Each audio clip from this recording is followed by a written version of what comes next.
carriage clock, as I always say at the end of it. Shoot me now if ever. I could never do that, and I'm feeling that's part of this type of person as well.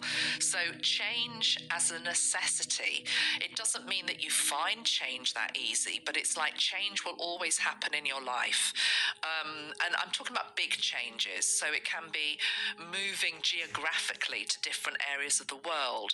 It can be, when I say everybody changes jobs, but excuse me, I'm talking about changing profession. It's like, it's not just changing job, it's changing profession, it's changing identity. It's like, well, I always knew you as this, but my God, you do that now? It's that type of thing. So greater propensity to change. Let me bring Ashtar in now. Rhesus negative blood.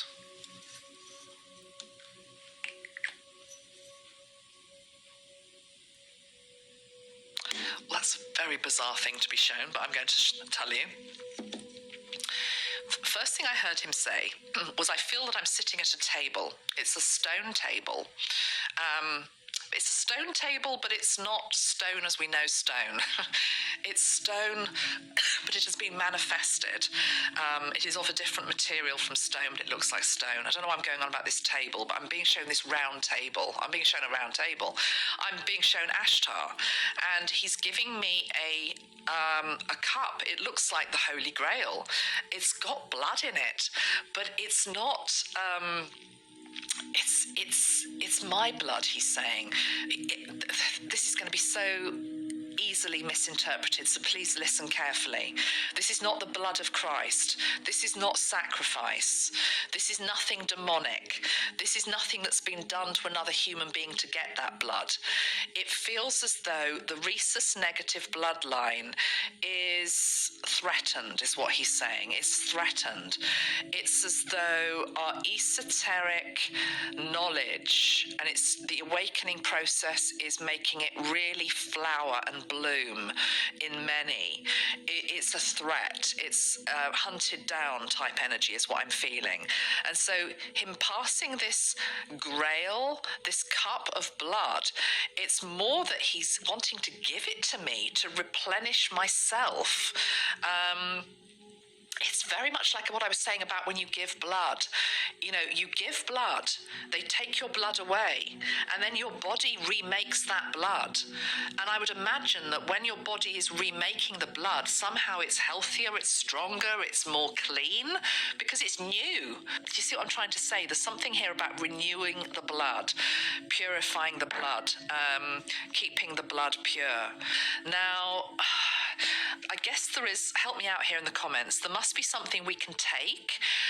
It's almost better for you to say it than me, because otherwise I'm giving out medical advice and I'm not qualified to do that. But I can research it offline as well.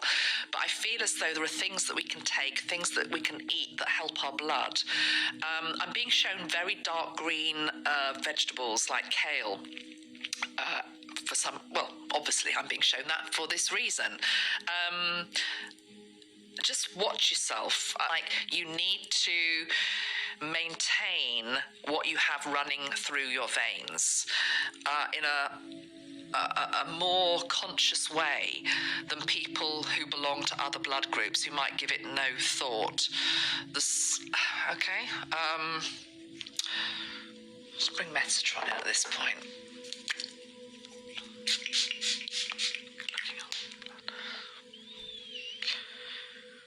Okay, Metatron's giving me body brushing, okay, scrubbing, you know, the hard bristle brush, brushing like that up to the heart, the legs, the arms. But he's saying it's more doing something like that and being shown running or walking or exercise, obviously, getting the blood moving through the body. Salt baths. But it's when if you're walking, or if you're brushing yourself, it's doing it consciously, not just in terms of, I don't know, trying to lose weight, get fit. I'm doing it for my blood.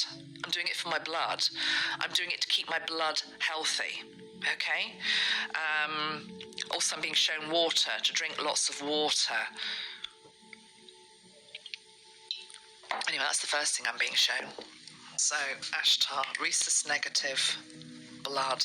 I'd like to mention something about leaders in our world, because in the same way that earlier I was saying that I felt as though there was a high proportion of the spiritual community that have rhesus negative blood for whatever reason. Well, it is for a specific reason. It's to bring in that higher frequency light codes and DNA into the human mix.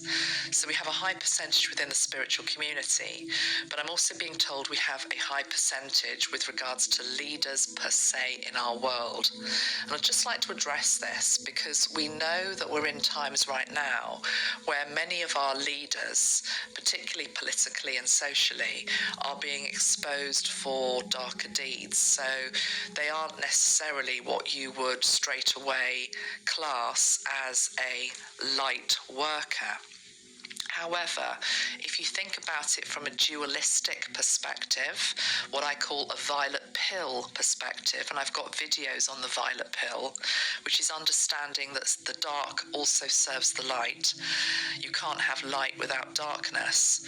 Then we also need to see that some of the leaders in our world that carry this rhesus negative blood that may on the surface be appearing to be dark, are doing so because this is a planet of duality and the darkness is serving the light. You can't have an awakening without the having a need to be something to awaken from. So that's the first thing that I'm hearing Spirit say. The other analogy I'm being given, and this comes from a numerological perspective, is, and I might do a video on numerology another day, but I've noticed over the years that many leaders in our world, historically and probably also now as well, have got what's called a 2911 energy. 2911 energy is the path of mastery, but we need to put a word in front of mastery, which is potential mastery. So you can be born with a 2911 energy just as much as you can be born with a rhesus negative energy, and there is potential, there is great potential there. But it doesn't mean that that potential always flowers in the way that you might expect it to. Indeed, if you think about the lotus flower actually has to find its way through the mud to bloom in the first place.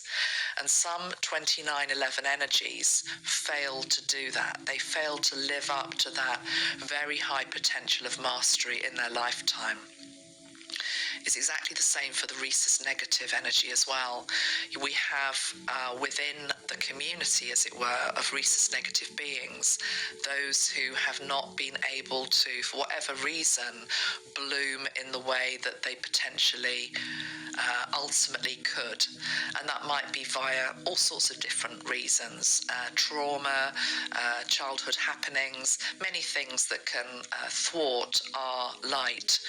So please remember also, when we're talking about rhesus negative special characteristics, what they bring to our world, what they potentially can be, and also, going back to what we were saying about the angelic hybrid crossbreed, really, and the intergalactic hybrid crossbreed, people always imagine that always will bring something extraordinarily beautiful. It's more that the potential is there for that to happen. But like a plant that needs to be watered, it needs to be watered and it needs to be nurtured. So I'm also hearing Archangel Metatron say that we don't want to create some sort of exclusive club here, but he's more just saying that rhesus negative people will often, for whatever reason, be attracted to each other. I don't mean that necessarily in a sexual or romantic way. I just mean in terms of soul tribe. So they tend to find each other. And it's interesting, isn't it, that the spiritual community is full of them. So like attracts like, and that is also very important. The origins of rhesus negative blood.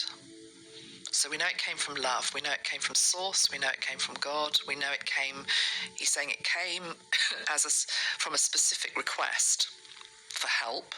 It's like an SOS call that went out from this earth.